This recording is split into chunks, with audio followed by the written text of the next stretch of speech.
नमस्ते दोस्तों, मैं रोहित कुमार जोशी, पूर्व प्रदेश कार्य समिति सदस्य, भाजपा युवा मोर्चा झारखंड प्रदेश। दोस्तों, जैसा कि आप लोग जानते हैं कि 2024 का जो लोकसभा चुनाव है वो विधि सम्मत संपन्न हो चुका है, लेकिन जो इसके परिणाम आए हैं, जो इसके आंकड़े जो आए हैं, खास करके भारतीय जनता पार्टी के, वो कहीं ना कहीं काफ़ी डिसअपॉइंटेड होने वाली बातें हैं। और ख़ास करके हमारा झारखंड प्रदेश, जहाँ की 14 लोकसभा सीट आती हैं, लेकिन इस बार 14 लोकसभा सीट में भारतीय जनता पार्टी मात्र 9 सीट पे ही अपनी जीत का परचम लहरा पाई, जो कि हम लोगों के लिए काफ़ी डिसअपॉइंटेड होने वाली बातें हैं। इसके पूर्व जब 2019 के जब लोकसभा चुनाव के परिणाम घोषित हुए थे, उसमें एनडीए समर्थित उम्मीदवार 12 उम्मीदवार ने 14 में से 12 का जीत का परचम लहराने का प्रयास काम किया था। लेकिन आखिर ऐसा क्या हुआ कि इस बार हम अपनी आंखों के सामने इन 5 सीट को जाते हुए देखा, गंवाते हुए देखा। खास करके मैं जिस कॉन्स्टिट्यूएंसी से बिलोंग करता हूं, खास करके दुमका लोकसभा से, जो कि पिछले लोकसभा चुनाव में ये सीट हमारी पार्टी के ही कब्जे में थी, लेकिन इस बार मात्र 23,000 वोटों से हमने इस सीट को गंवाते हुए देखा। जिस प्रकार से भारतीय जनता पार्टी ने माननीय श्रीमती सीता सोरेन जी को इस लोकसभा क्षेत्र का उम्मीदवार घोषित किया और प्रत्याशी बनाया, इस उम्मीद के साथ कि ये सीट को हम बड़ी आसानी से फतह कर लेंगे। लेकिन 4 जून का जो परिणाम आया वो हम कार्यकर्ताओं और पार्टी के हित के लिए नहीं, बल्कि विपक्ष के हित में साबित हुआ।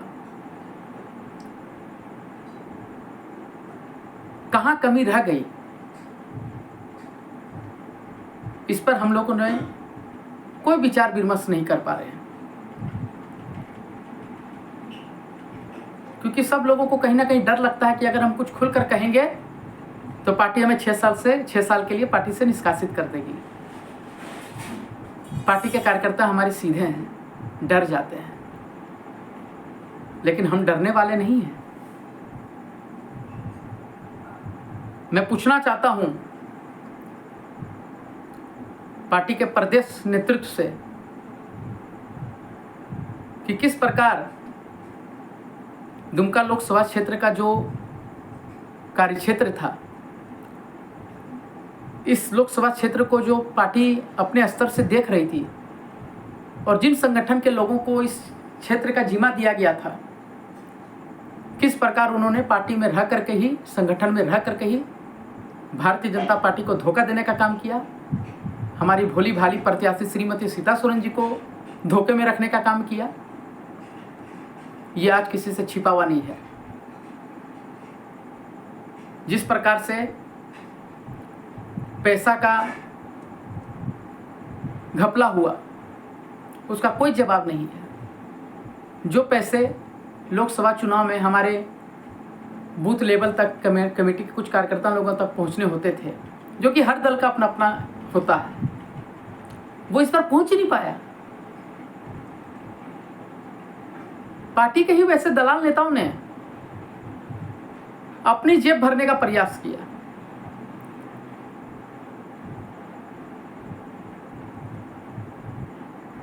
आखिर कौन लेगा इसकी जिम्मेवारी, कौन लेगा इस हार का जिम्मेवारी? मैं तो वैसे नेता को भी देखा कि जब हमारे दिल्ली से संगठन महामंत्री श्री बीएल संतोष जी जब दुमका आए थे, मैं किसी व्यक्ति का नाम नहीं लूंगा, व्यक्तिगत रूप से उसका नाम नहीं लूंगा, लेकिन मैंने देखा किस प्रकार उन्होंने बीएल संतोष जी को कहा कि भाई साहब आप आराम से दिल्ली चले जाइए, हम लोग यहाँ से 40,000 अपनी विधानसभा से लीड दे रहे हैं। लेकिन जो परिणाम आया, उस विधानसभा से भारतीय जनता पार्टी मात्र 1100 मतों से लीड दे पाई। क्या हुआ उनका वादा, क्या हुआ उनका दावा? इसलिए मैं दिल्ली के केंद्रीय नेतृत्व को, पार्टी के केंद्रीय नेतृत्व से अनुरोध करूंगा कि वो जल्द से जल्द एक कमेटी बनाए, खासकर झारखंड प्रदेश के लिए भी। और मैं प्रदेश सदस्य श्री बाबूलाल मरांडी से भी अनुरोध करूंगा कि वो जल्द से जल्द वैसे लोगों को चिन्हित करके पार्टी विरोधी कार्य में सम्मिलित में जो लोग पाए गए हैं उन पर उचित से उचित कार्रवाई हो और एक तिथि निर्धारित तय कर दी जाए कि इतने दिनों के भीतर पार्टी को अपनी रिपोर्ट सौंप देनी है और ऐसे लोगों पर कार्रवाई की जाएगी। अगर ऐसा पार्टी नहीं कर पाती है तो फिर हम विक्षुब्ध कार्यकर्ता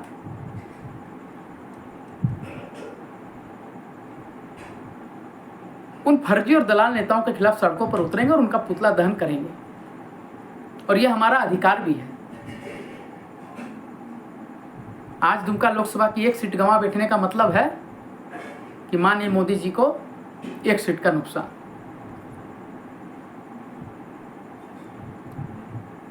इसलिए मैं बार बार अनुरोध करूंगा कि वैसे लोगों पर जल्द से जल्द कार्रवाई करें, ताकि जो हमारे कार्यकर्ताओं का जो मनोबल टूटा है, वैसे लोगों में फिर से एक उम्मीद जगे कि वाकई में भारतीय जनता पार्टी में जो पार्टी विरोधी कार्य करेगा, वैसे लोगों को इस पार्टी में रहने का कोई अधिकार नहीं है और उन्हें 6 साल से पार्टी के लिए निष्कासित कर दिया जाए।